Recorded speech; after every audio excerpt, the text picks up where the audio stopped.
Bienvenidos al Sillón, episodio 3. Otra vez, muchas gracias, Grillo. Aquí está, nunca falla.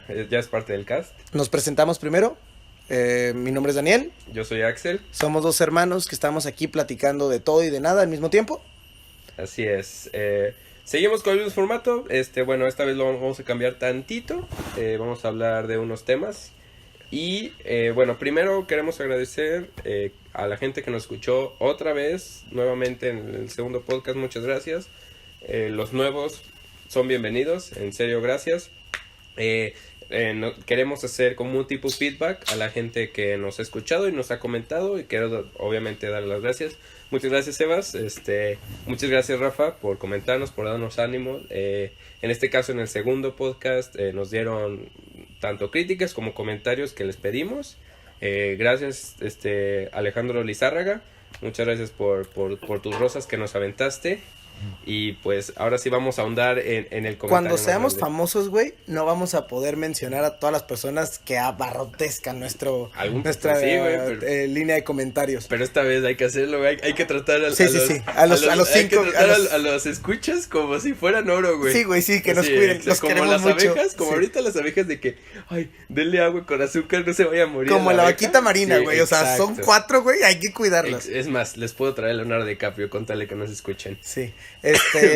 Bueno, parte de los que nos escuchan es otro de los hermanos, como dijo Axel, es Sebas, pero queremos, Valeria, muchas gracias por el comentario, es la tía que nos ponía rebelde y nos escuchó y nos pidió que le mandáramos un saludo. Obviamente, un saludo a nuestras novias respectivas, que también son nuestros primeros, ellos escuchan todo así sin editar y nos dan también opinión. Muchas gracias. Y bueno, voy directo a los comentarios, ¿no? Comentarios. Dino nos comentó, primero nos preguntó cuando hablamos de Batman ¿y Gatúbela? Gatúbela es algo complicado, porque para mí Gatúbela es la nalguita de Batman. Daniel. Es la nalguita, Daniel, la nalguita. Okay. La nalguita no, es el booty call, es el booty call de Batman, es el de hey, how you doing? Entonces, para mí Gatúbela no, sí importa, pero no tiene tanto peso, a mi gusto. ¿Sí? Daniel, en serio, te voy a agarrar a putazos, Daniel. Es más, no solo acabas de denigrar a un género. No. Para mí Batichica es crack. Batichica y Oráculo son crack. Daniel, Gatúbela. Que es la misma. Gatúbela sí es muy importante. Gatúbela es muy importante. Gatúbela es la nalguita de Batman. Daniel, es importante. En serio, lo es. Lo es. Y dame no dos cómics que sea importante de Gatúbela. Long Halloween. ¿Qué hace ahí? Hush. Que en Hush le salva el ano a Batman con Superman. En el último universo se va a casar con ella. Bueno, ya no. ¿Y le paga con Puercomatic? No, güey. O sea, no le suelta Batman va a ver por ella, güey. No le suelta poquito así o sea, no le suelta rienda un poquito a Batman, ¿sí o no? Te voy a agarrar putazos, en serio. Ok, bueno. Gatúbela sí es importante, igual y no figuró en nuestros principales comentarios, pero sin duda tiene un peso relevante, sí, sobre todo porque es una figura femenina muy importante en el universo de Batman. Pero también entonces tendría que hacer yo mención de Hiedra Venenosa, me sabes, un súper enemigo de Batman. Sí. También omitimos a Robin, obviamente, a Batichica. O sea, ¿A Robin mujer o cuál? No, omitimos a Robin como figura en Batman. Lo omitimos y también es como un pecado. Tienen pesos importantes. Pesos, obviamente. Pero como figuras femeninas, ¿a quién pondrías? Yo pondría primero a Batichica. ¿Qué te parece esto, Dani? Dejamos pendiente Batman porque vamos a hacer Batman parte 2, obviamente, Daniel. Sí, y podemos hacer hasta mujeres de Batman. Exacto, yo te lo aseguro. Black Canary, las ángeles de Gotham, toda esa parte, sí, podemos hacer mucho tema. Sí, mira, siguiendo con el comentario que también, obviamente, también sigue siendo de Batman, nos puso, no dejen atrás los comienzos de Tim Burton. A mí, no somos de esa generación. No, sí, pero aún así lo vimos, Daniel. Fue la primera película. Es más, la Ciudad Gótica de las primeras 3 películas es timburtonesca. O sea, es de que Ciudad Gótica no es real. ¿Te acuerdas cómo es Ciudad Gótica en las primeras 3 películas, güey? Que son como, pues, tipo como de caricatura. Sí, que son películas que la otra vez escuchaba a otro programa que yo veo en YouTube. que te explican que también son películas que han envejecido un poco mal por los efectos especiales. Sí, claro. Y Tim Burton, era tanta la exageración que sí era un universo distinto al que estamos acostumbrados ahorita de Christopher Nolan. Completamente. O la del el nuevo universo es otro punto, Christopher, porque Christopher Nolan es muy real y pues es el mundo de Tim Burton. Pero yo sí le daría entonces un crédito especial a dos personajes del universo de Tim Burton, que es el Guasón de Jack Nicholson y Michelle Chiquitita Mamita Pfeiffer. Que es Gatúbela. Nalguita de Batman. Cerdo falocentrista. Sí, ok. Pero sí, tiene su punto y podemos retomarlo en el siguiente tema de Batman. Tim Burton sí fue un parteaguas para no solo las películas de superhéroes en general, sino para Batman. Oye, Daniel, ¿has bailado con el diablo a la luz de la luna llena? Puta, güey, el Guasón... esa frase del Guasón es clásica. Pero bueno, muchas gracias por los comentarios, muchas gracias por las vistas, por escucharnos, por el apoyo. Y pues vamos a seguir haciendo esto porque nos encanta. Y bueno... El término Happy Punk sí existe, corroborado. Sí, entonces, corroborado. Bueno, continuamos. Sigue siendo un término para mí un poco inventado por ti, pero lo acepto. Ok. Pasamos al tema que es el que nos trae esta noche reunidos a platicar, que es el tema... quisimos separarlo en diferentes temas como lo hemos venido haciendo. Sin embargo, el que vamos a platicar hoy particularmente nos da pauta a hablarlo y a extendernos mucho en este tema, sobre todo por las diferentes categorías, si lo podemos llamar de alguna manera, que queremos darle al tema de la literatura. En este caso, Axel es un asiduo lector. Yo me considero un lector mediocre, pero tengo poquito con qué defenderme. Entonces no sé cómo quieras arrancar, Axel, con el tema autores, con tus libros favoritos.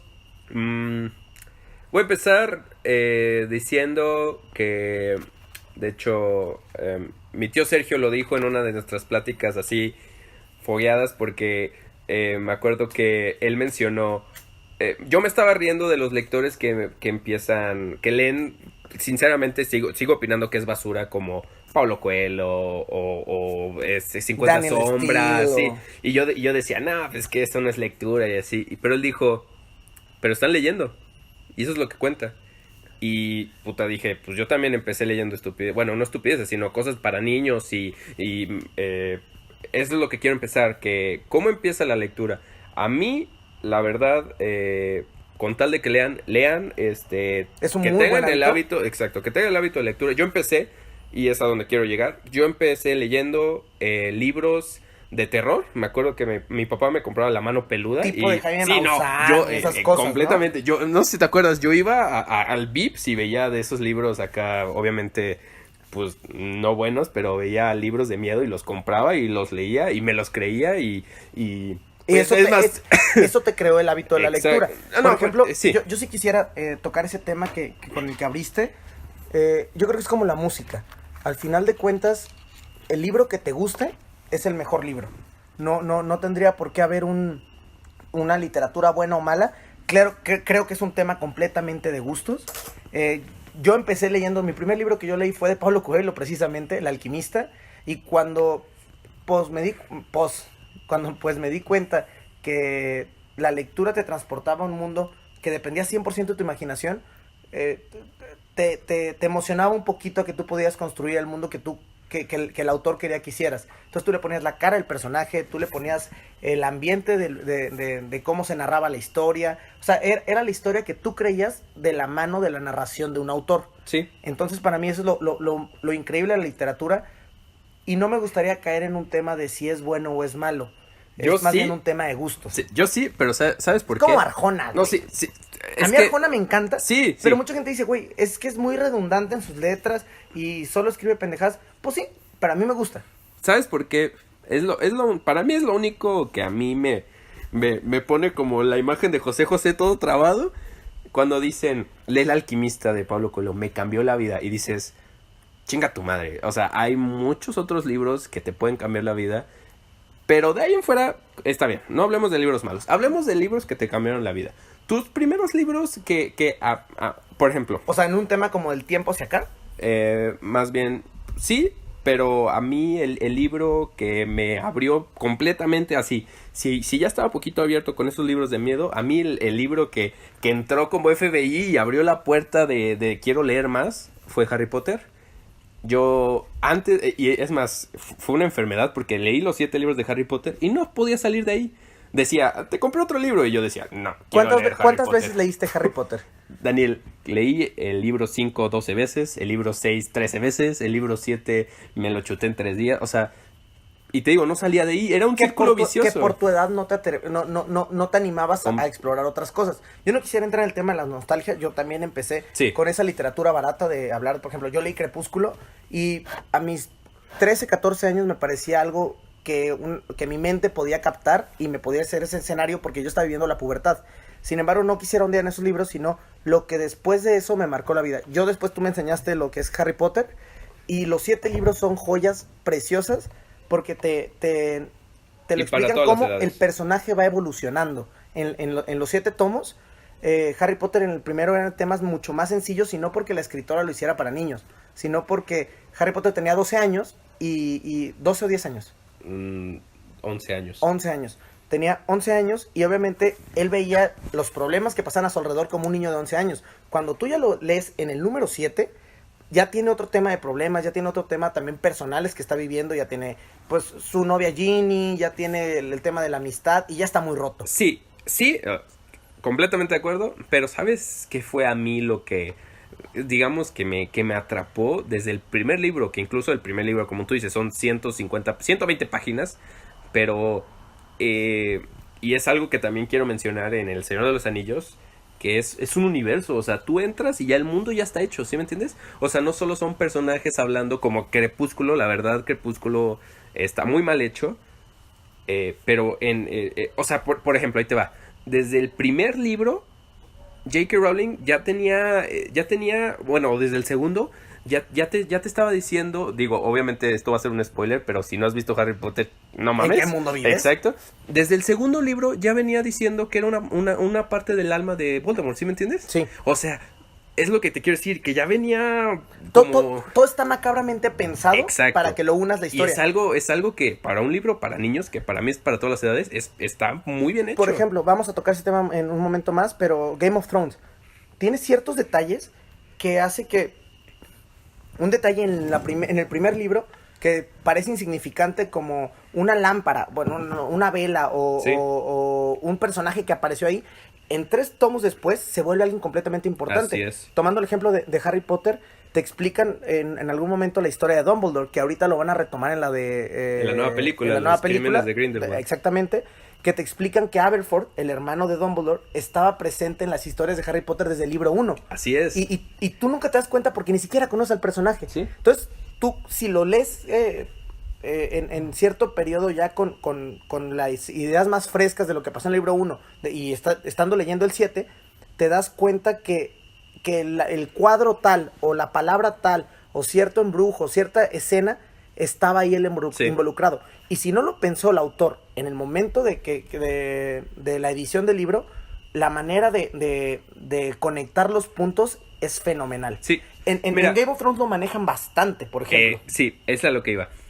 Para mí, ese tipo de cosas es como una influencia grande, ahora sí me va a escuchar muy mamón, pero en la literatura como anglosajona, o bueno, por lo menos en la literatura contemporánea anglosajona, en ese tipo de libros, mira un gatito, en ese tipo de libros, pues como que sagas, a mí el hecho de que me encante que digan, ay, es un libro comercial, no, a mí lo que me gusta es, o lo que me enciende es como esa curiosidad en la historia de esos mundos. Por ejemplo, en Harry Potter, en el libro 1 sale el espejo donde ves los sueños, y dices, güey, quiero aprender más de ese espejo. O en Game of Thrones que te mencionan, las guerras con los Targaryen, que no sé qué, y dices, quiero saber de eso eventualmente. O sea, hay una historia, hay un mundo dentro de eso. Y también, por ejemplo, Stephen King también lo hace.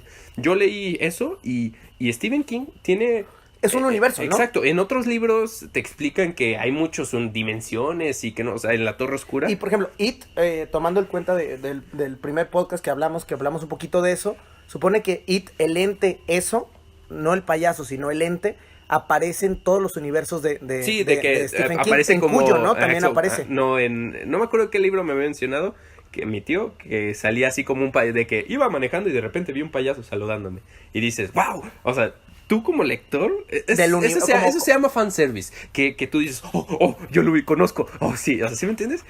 Y ese tipo de cosas, no solo en los libros, sino en series, en lo que sea, son algo, regalitos, exacto, al fan. Sí, son besitos. Sí, por ejemplo, ya para cerrar el tema de Harry Potter, digo, por lo menos por mi parte, yo me acuerdo cuando te explican lo de las reliquias de la muerte.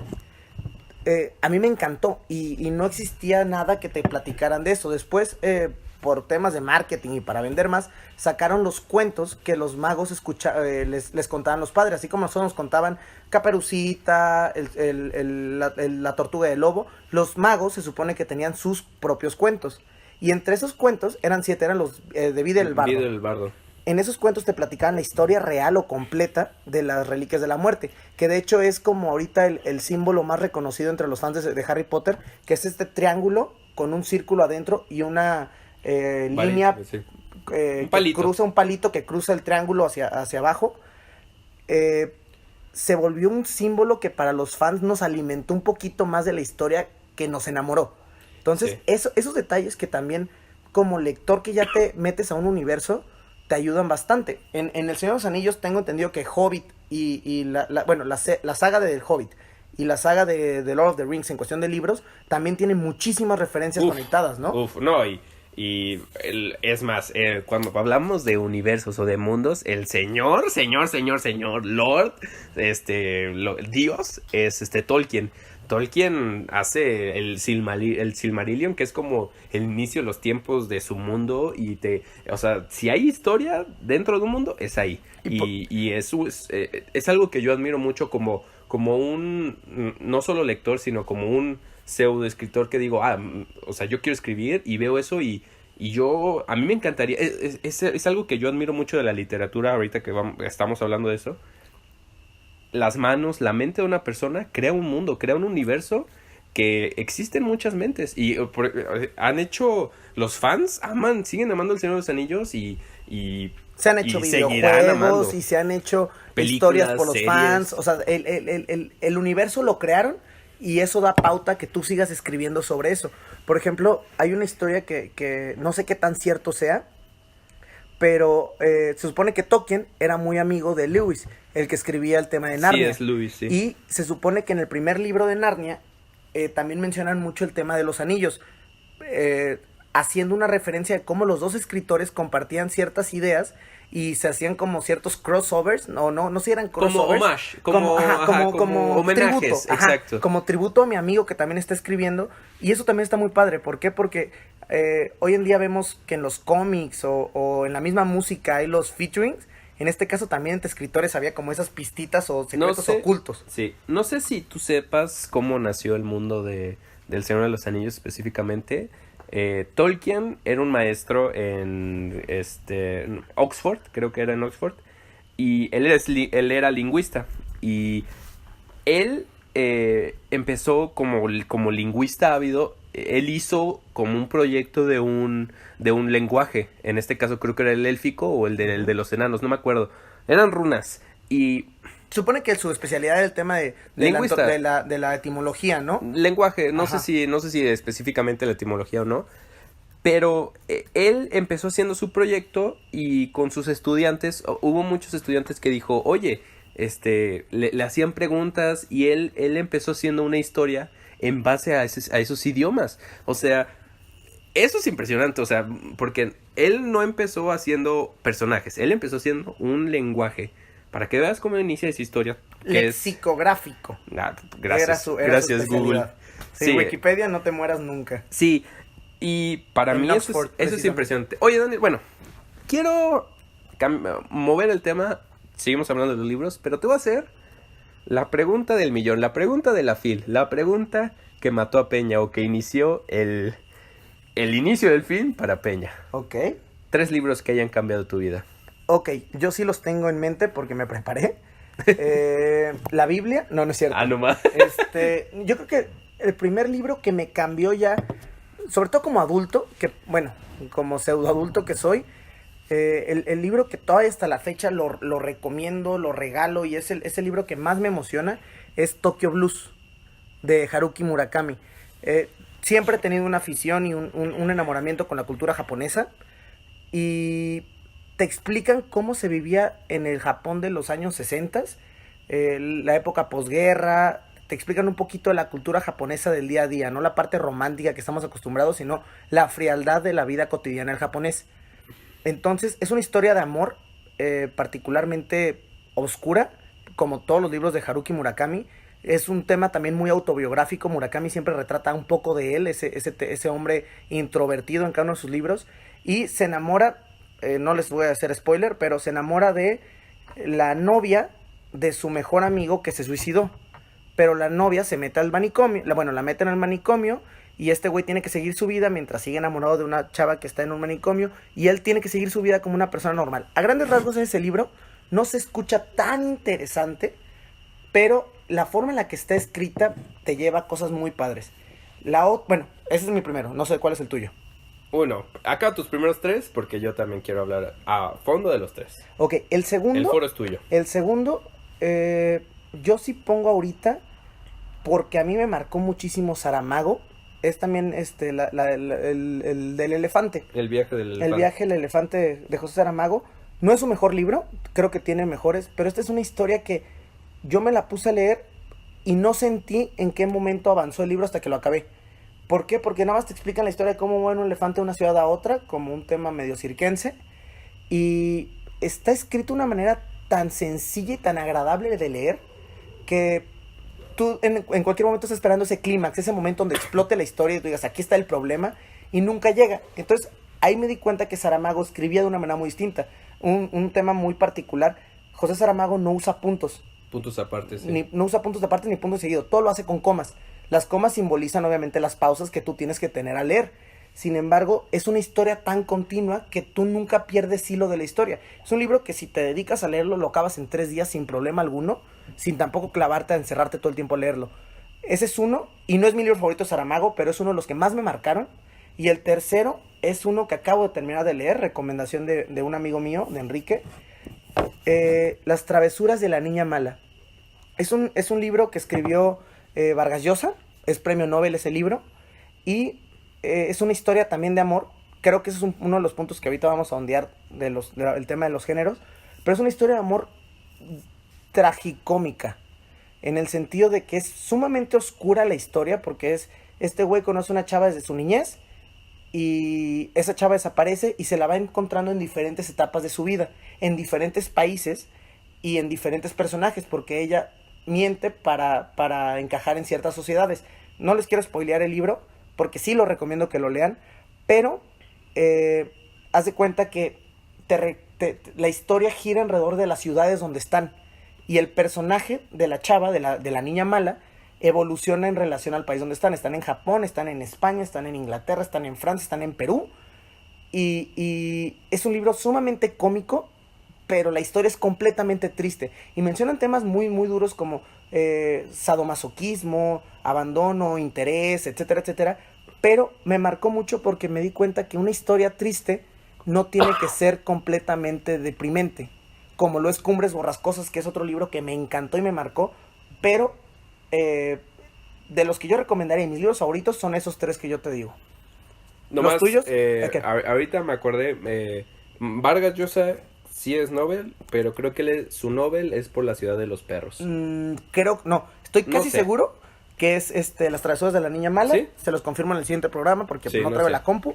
Pero sí, Vargas Llosa es buenísimo. Eso ahorita nos va a dar entrada a hablar un poquito de los autores latinoamericanos o los autores que más nos han gustado. Para mí Vargas Llosa es increíble.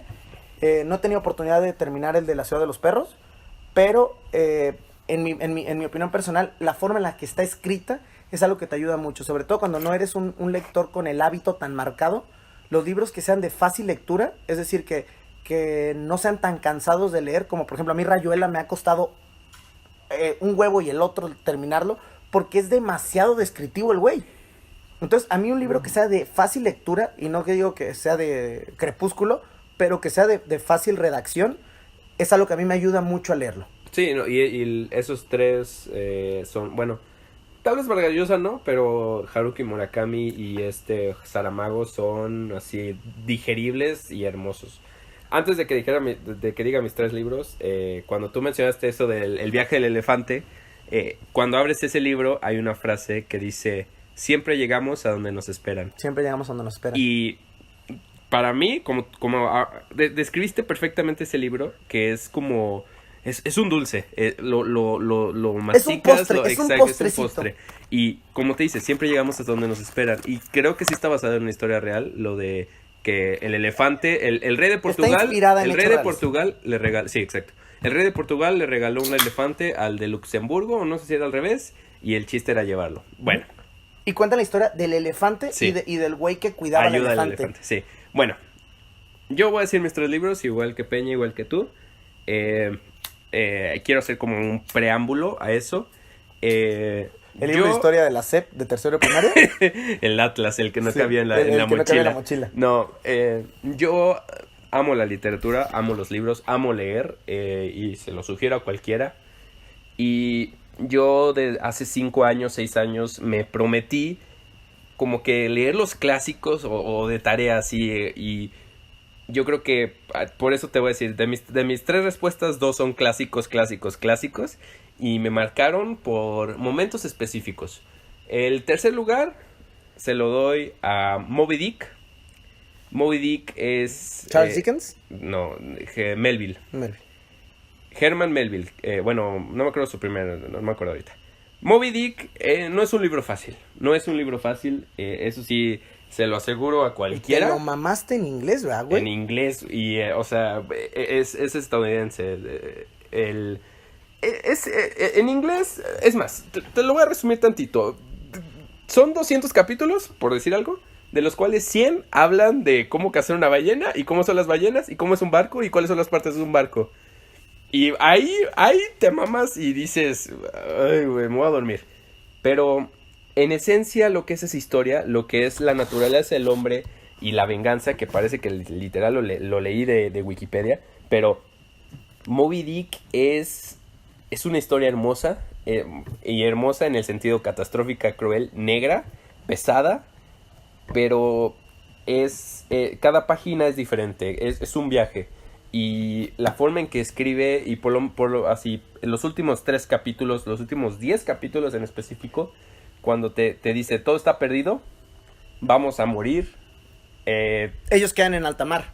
Sí, bueno. Se pierden en alta mar. Al final, bueno, no te voy a decir nada, nomás el chiste es que es una venganza y pierde todo por esa venganza.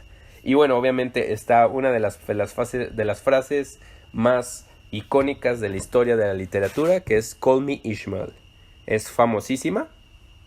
Así empieza el libro, esas 3 palabras, Call Me Ishmael. Y es como el que narra toda la historia.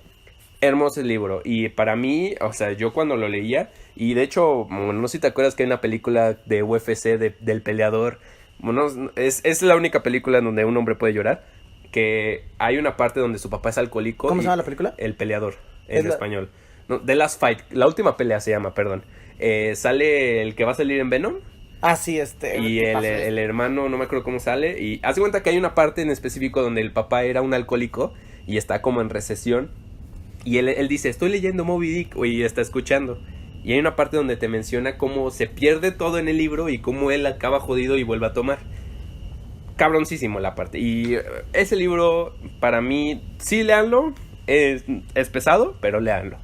Mi segundo libro, y ese personalmente a mí me pegó, El Crimen y Castigo, de Dostoyevsky, uno de los escritores rusos más cabrones. ¿Literatura pesada?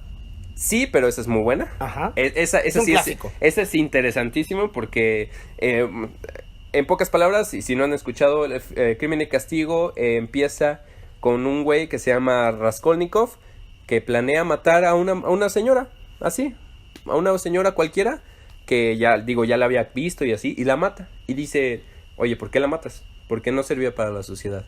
Y el viaje, todo ese libro, es cómo es el viaje de la culpa del hombre, del arrepentimiento de por qué la maté, y empieza a sufrir, y empieza a alucinar. De la culpabilidad. Ajá.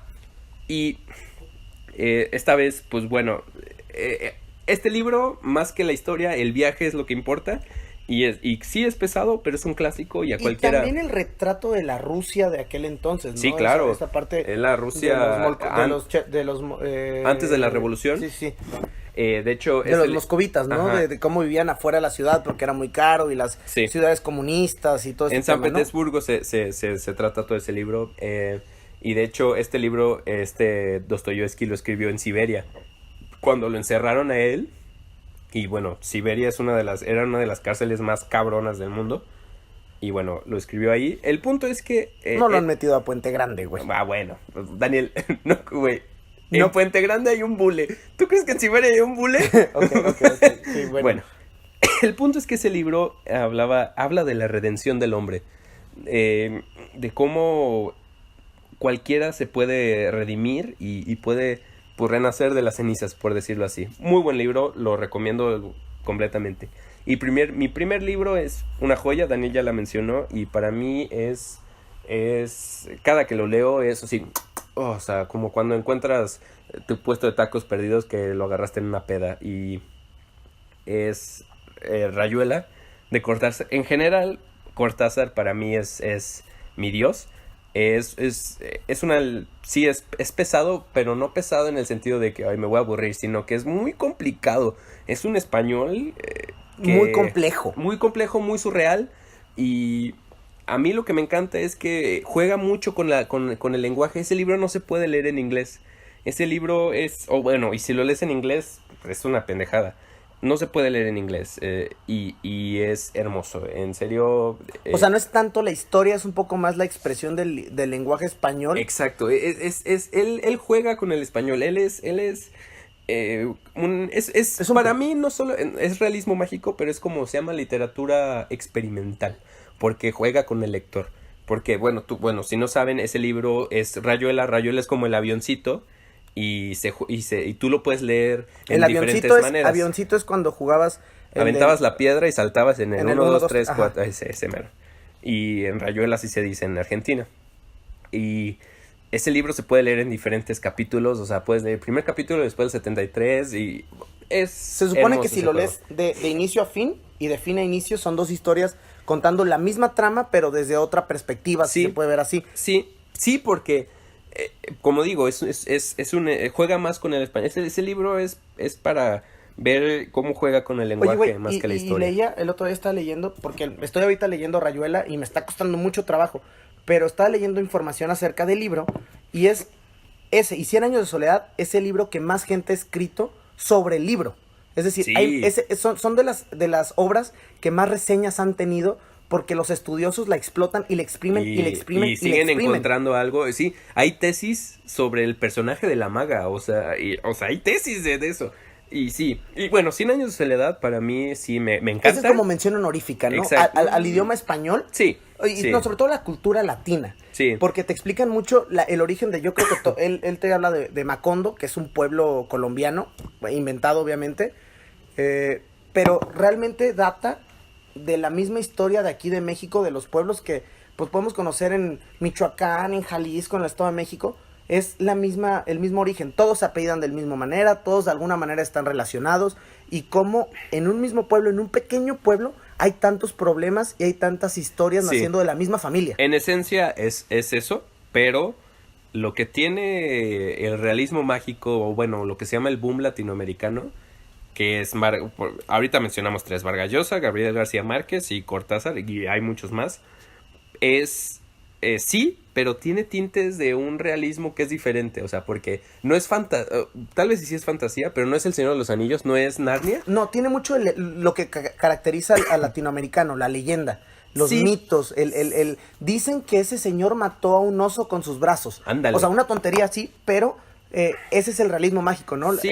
Esa mítica que tiene la cultura latinoamericana, desde México hasta la Patagonia, ¿no? Así es, sí, y es, la verdad, ese tipo de libros, por eso somos nosotros muy afortunados. Para mí el español es una lengua hermosa en ese sentido, porque no se puede jugar con ese. Digo, afortunadamente puedo leer en inglés, tal vez no tengo un nivel tan alto, pero he leído libros en inglés, y como ese juego así no existe. Bueno, tal vez sí, un libro que se llama Ulises de ay, ahorita me acuerdo de su nombre, que es pesadísimo ese libro porque yo no conozco, o sea, es como si le pusieras la terminología es complicada. Es como si pusieras a un gringo a leer Rayuela, porque es muy pesado, es un realismo mágico muy pesado.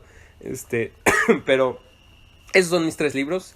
Los amo, obviamente los recomiendo. Incluso si tú te consideras un lector, pues no ávido, léelos, inténtalo. En serio, es una puerta que no vas a poder cerrar. Ahorita mencionabas un tema y es pregunta.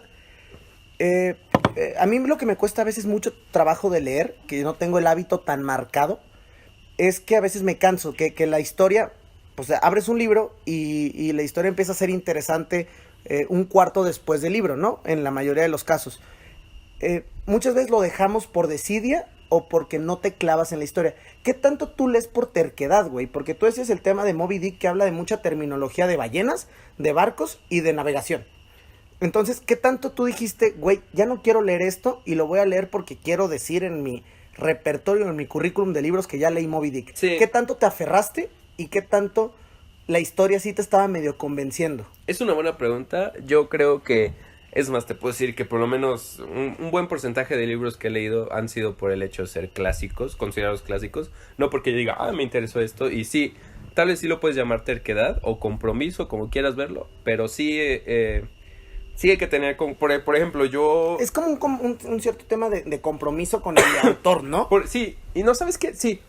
Por ejemplo, a mí me obligaron, como a ti también, porque estuvimos en la misma secundaria, nos obligaron a leer Oscar Wilde, El retrato de Dorian Gray.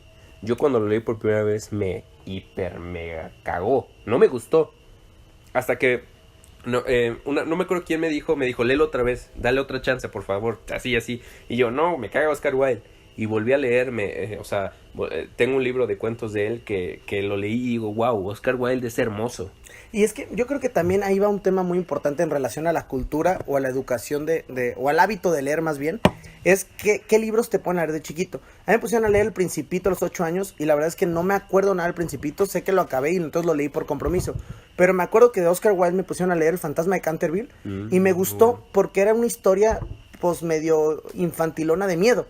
Entonces, a mí esa sí me clavó, pero El Principito no, yo no captaba lo que te quería comunicar El Principito.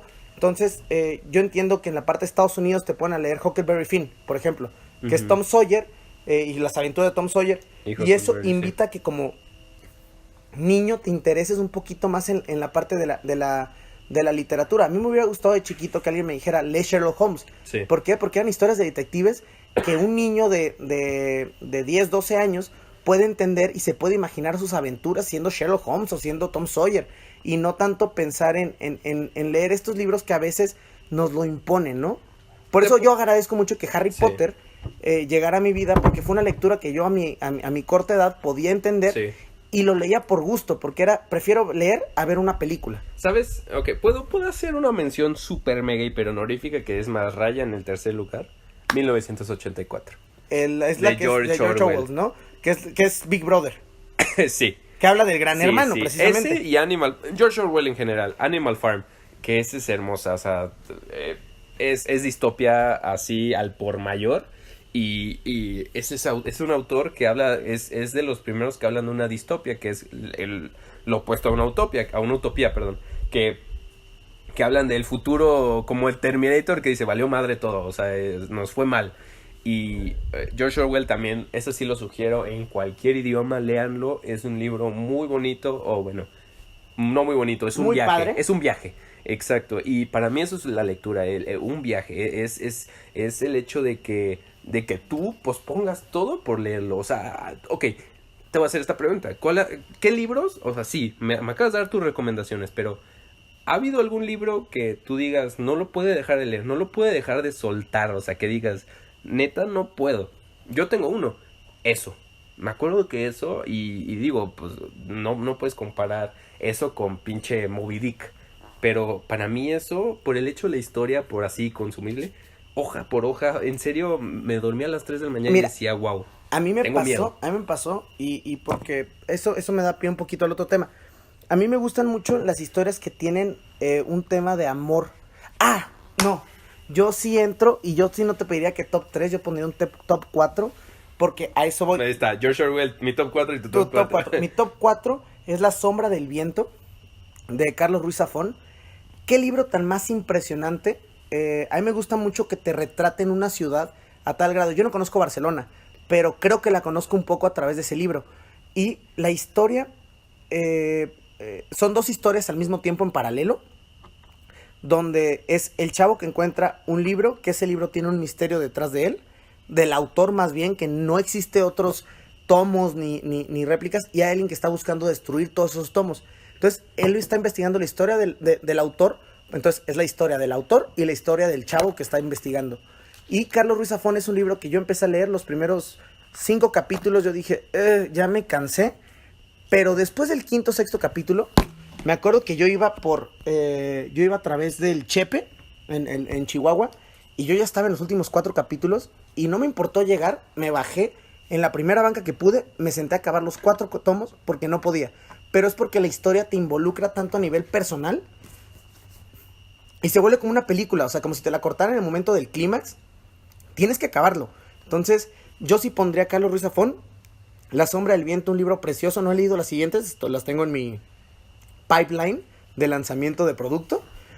Tengo las otras entregas de los otros tomos de la misma historia de Carlos Ruiz Zafón. Acabas de usar un término de mercadotecnia aquí. De negocios, pendejo, de negocios. No, chavo, sí. Ok, bueno, está bien. Pero sí, Carlos Ruiz Zafón. Y también yo sí tomaría el tema de los clásicos. Yo creo que los libros que hicieron historia son muy importantes. Romeo y Julieta es un libro que es muy difícil de leer porque está escrito como si fuera libreto de teatro. Porque tú sale sí. Como guión. Entonces tú dices Romeo y te explica lo que dice e inclusive hasta lo que hace. Romeo y Julieta sí lo pondría. Pero hay un libro que se llama Cumbres Borrascosas de Emily Bronte, que es precioso. Es una historia de amor. Es como el Romeo y Julieta Darks. O sea, es como el Romeo y Julieta emo. Emo puberto. Emo puberto, pero está bien oscuro. Todo el libro te lo va narrando y te imaginas ese Inglaterra, tipo Escocia, tipo Irlanda, completamente oscuro, una cabaña lloviendo todo el tiempo y gente que huele seguramente a popó y a humedad. Pero la historia es una historia de amor en 3 generaciones, papá, hijo y nieto. Entonces, como todo está relacionado de una manera medio enfermo, pero también son libros que si le das la oportunidad del capítulo 10 o de un cuarto de libro para adelante, te vas a clavar y te vas a enamorar de la historia, siempre y cuando también lo leas por gusto. Hay gente que le gusta leer libros de negocios o libros de autoayuda o libros de como El Secreto. Yo creo que para mí los libros... Estamos hablando específicamente de novelas. Uh-huh. Y yo le sugiero muchas veces, cuando alguien me dice, ¿qué leo?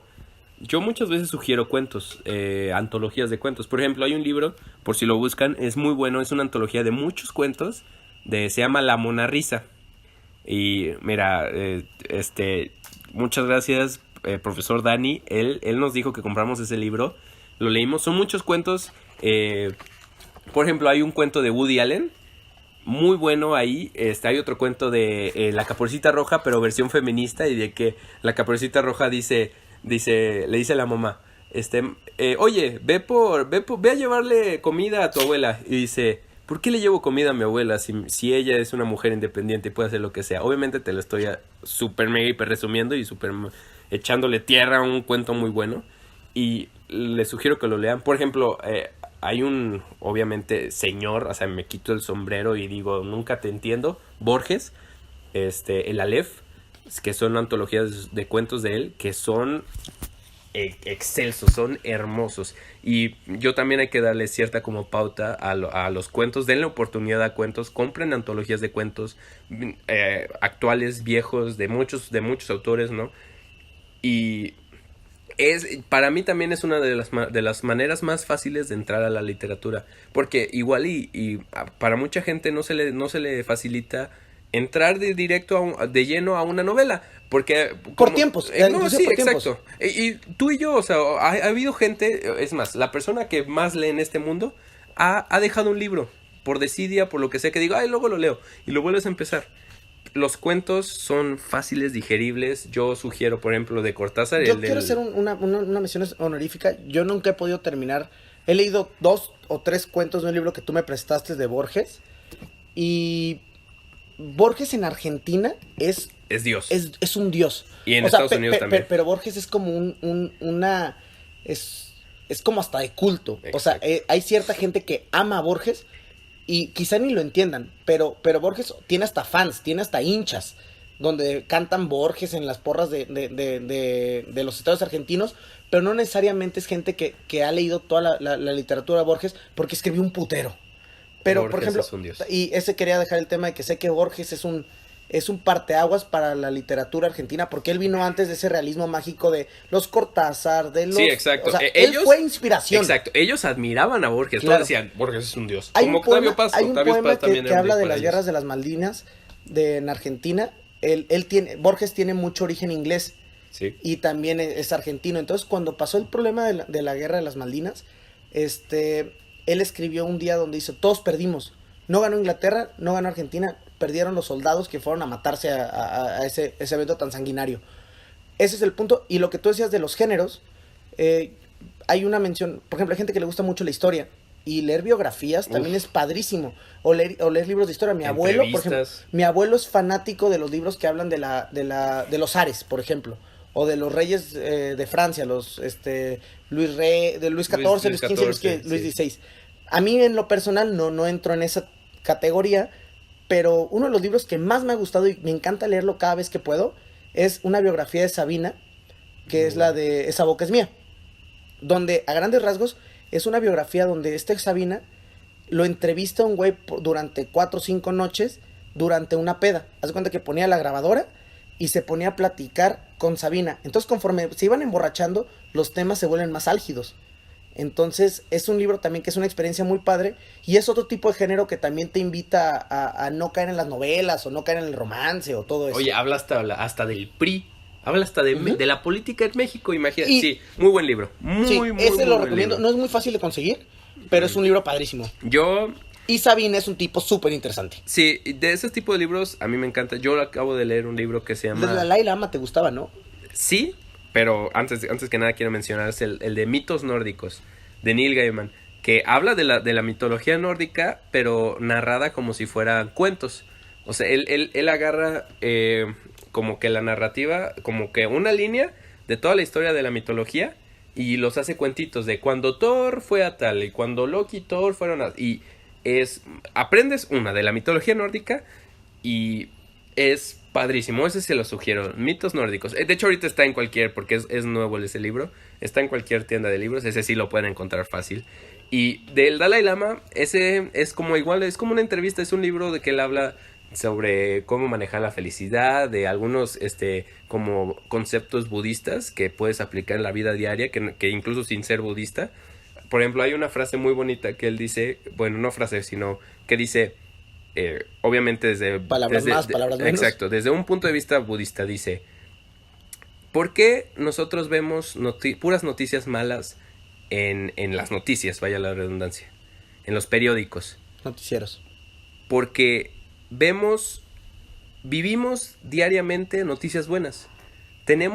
Vivimos diariamente una felicidad que incluso a veces no aceptamos, que las noticias malas son las que resaltan.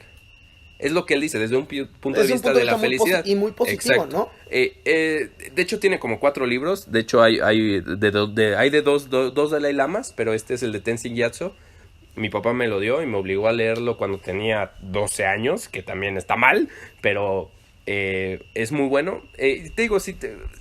Eras un gordo deprimido, güey. Con tal de que leas, lee cualquier cosa. Incluso Daniel Steele, es más, lee el libro vaquero, no me importa. Pero lee. Mira, y eso me da pauta también. Hay mucha gente pseudo intelectual que critica las adaptaciones a películas. Entonces, yo soy ese pseudo intelectual. Sí, yo sí creo que hay muy buenas adaptaciones de libros a películas o a series. Caso puntual, Jurassic Park, no sé si sabías que era una novela. Sí. Y es una novela que el reto de Steven Spielberg era hacer algo sumamente interesante y retador en el hecho de que los efectos especiales no quedaran mal con lo que quería retratar la novela. Posteriormente ahorita HBO hizo la novela de Westworld, que también es del mismo autor. Entonces, eso no lo sabía. Y también te explican un tema de un parque de diversiones que maneja un tema de, en este caso era dinosaurios, en este caso es un mundo de robots, pero en el tema de androides, ¿no? De vaqueros. Ok. Entonces está muy padre y eso está muy bien identificado. Y también, por ejemplo, Game of Thrones es un... O sea, yo empecé a leer el primer libro de Game of Thrones y me quedé súper clavado. Pero viendo la serie, yo dije, es que la serie está muy chida, güey. Y la verdad se me hizo más sencillo ver la serie. No estoy diciendo que estuvo bien, pero está muy bien adaptado. Entonces no le debe nada el libro a la serie. No, porque tiene calidad. Pero, por ejemplo... ¿El Señor de los Anillos crees que le debe algo? No. ¿Las versiones extendidas? Es más, no, las películas son mejores que los libros. Y eso te lo digo de una persona que lo leyó. Y sí, soy fan de los libros, pero las películas son hermosas. Y me gustan más las películas. Pero, por ejemplo... Hay películas muy malas, por ejemplo, las sagas que salieron hace unos 3 años, que se puso de moda, que ahorita ya no existen, se extinguieron.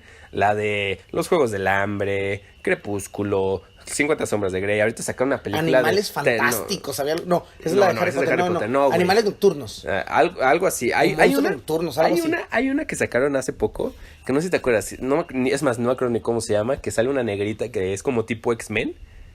Que el proyecto era una de 3 películas que falló.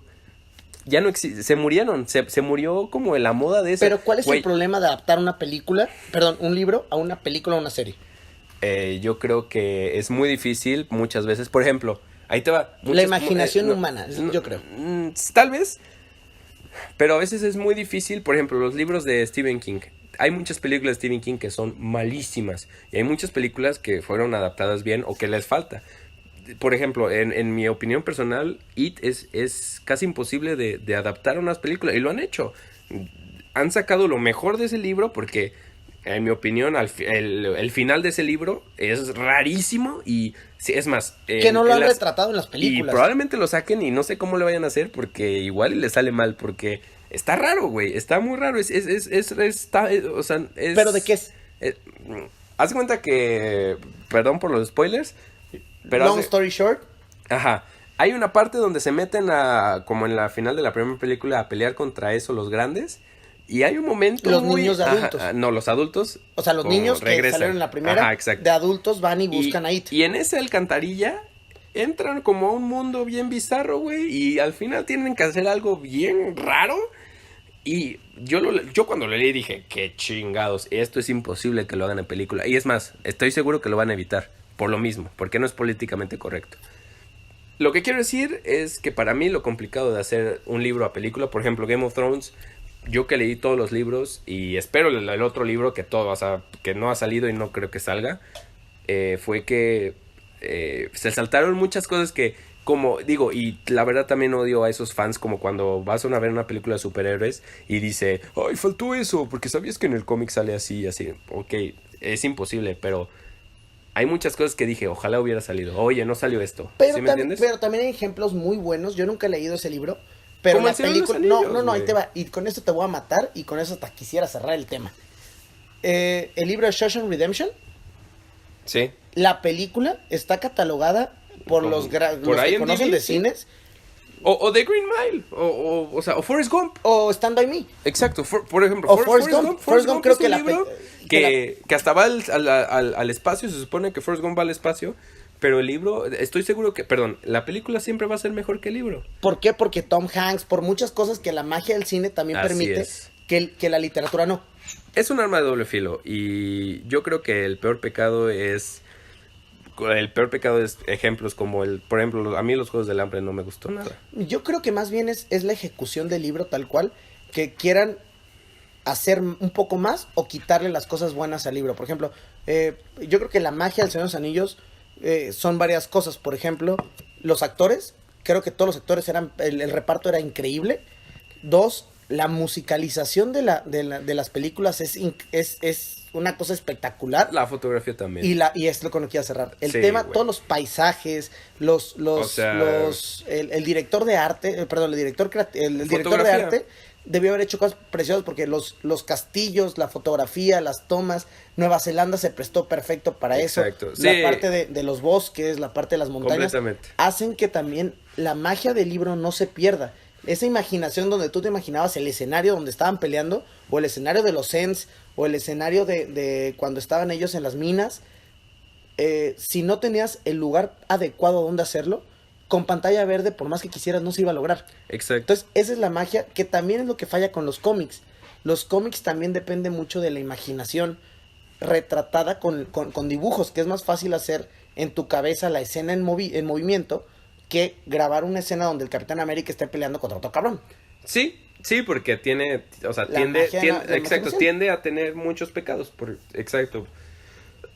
Mira, y también entras en un tema de la opinión pública, qué gusta y qué no gusta. Sí, no, mira, ¿sabes qué es? A mí, por ejemplo, con El Señor de los Anillos es que fue una película excelsa, o sea, tiene todo. Y como proyecto, como tú dices, desde fotografía, música. Shawshank es la historia es muy buena. Y es una historia replicable, porque no tiene tantos elementos de fantasía. No, exacto, ese sí era material para una película muy buena, o sea, porque... Digo, sí, también Morgan Freeman se lleva el papel y todo, pero la historia es muy buena. Y te digo, como Forrest Gump también tiende a convertirse. Pero, por ejemplo, hay muchas películas hay muchos libros que no pueden ser películas. O sea... Sí, exactamente. Como El Quijote, por ejemplo, El Quijote, y sí han salido películas, pero no se puede porque el hecho de leerlas es totalmente diferente. Es un viaje completamente diferente. No puedes hacer ciertos libros a películas. Y hay novelas que también sí se permiten. Por ejemplo, claro, salió hace poco una película que tú no la has visto. Robin Hood, por ejemplo. Robin Hood se ha replicado miles de veces. ¿Y sabes por qué se ha replicado? Porque es un libro libre de derechos. Sherlock Holmes. No le tienes que pagar a nadie. Sherlock Holmes es una película, a mí sí me gusta mucho la saga esta de Robert Downey Jr., se me hace muy buena. La serie de este Benedict Cumberbatch que te amo. Es una joya. Y sí, exacto. O sea, hay buenas y malas. Eso lo acepto completamente. Hay películas que se pueden convertir y películas hace poco yo no sabía. Hay una película que salió que se llama Wonder, que es de este niño que está deforme. No puedo ver esa película, Daniel. Güey, que está deforme y que... ¿A poco está basada en un libro? Está basada en una novela que también fue bestseller y la madre. Y está muy bien hecha porque es una película humana. Entonces, con una muy buena actuación, un buen guión, se hace muy padre. O, por ejemplo... La del perro, güey. Marley, era justo lo que iba a tener. Marley y yo, o la de Siempre a tu lado, la del perro que reencarna siempre siguiendo a su dueño. Esas dos películas no las he visto. Y sí he visto Marley y yo, pero esa es la de Wonder, no. Y no las voy a ver. Pero son películas replicables porque si están bien escritas, bien dirigidas y bien actuadas principalmente, son películas que no vas a caer en... es que le quitaron 17 escenas de orcos peleando. No, aquí es más bien retratar la idea central de la película, perdón, de la novela, o del libro, y con una buena actuación y una buena dirección, como ya lo dije hace 3 veces, se puede hacer algo bastante interesante y bastante padre, que también invite a la gente a que en algún momento lean. Yo, digo, para cerrar, concluyendo, siento que sí, está bien que las películas, que libros hagan películas, pero son dos artes diferentes y sí se presta, pero siento que gracias a esos pecados de vamos a hacer bestsellers y convertirlos a películas o a veces escribo libros para hacerlos películas y así, muchas veces muchos proyectos que nacen siendo películas se olvidan. Por ejemplo, digo, Quentin Tarantino sí tiene una película de Kill Bill que son libros, pero nació siendo película, ¿sí me entiendes? O sea, son dos artes y sí, muchas veces se juntan, pero a veces hay que evitarlo. Bueno, Axel, no sé cómo quieras cerrar. Yo primero quisiera que te disculparas por tu tos. Oye, soy humano, todos nos enfermamos, güey. Güey, toses de la chingada. Mira, yo amo los libros, cualquiera puede leer y cualquiera debe de leer. Nunca nadie ha leído todos los libros y cada quien tiene sus gustos. Lean lo que quieran, lean lo que les plazca, pero háganlo. Es un arte que es hermoso y seguirá siendo hermoso. Si tienen alguna recomendación de libros o algo en particular que les guste, también háganlo. A los 5 fans o 5 seguidores que tenemos, nos gustaría saber sus preferencias. Y ya saben que sí leamos sus comentarios, obviamente, y si quieren que digamos algo, lo vamos a decir. Un saludo a todos los que nos comentaron, en serio, muchas gracias. A todos los que nos escucharon igual. Y pues los esperamos la siguiente.